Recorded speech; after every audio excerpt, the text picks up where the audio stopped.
اتنی زندگی گزر گئی اور مجھے لا کا مطلب سمجھ نہیں آیا۔ یہ جانتا تھا کہ لا یعنی کچھ بھی نہیں، کوئی چیز بھی نہیں، اور یہ نہیں جانتا تھا کہ کیا نہیں، کون سی چیز نہیں۔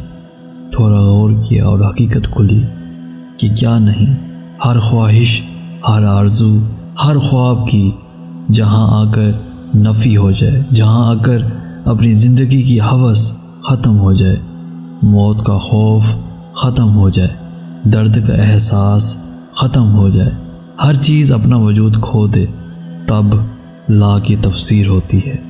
ابھی تو بات لا تک ہے۔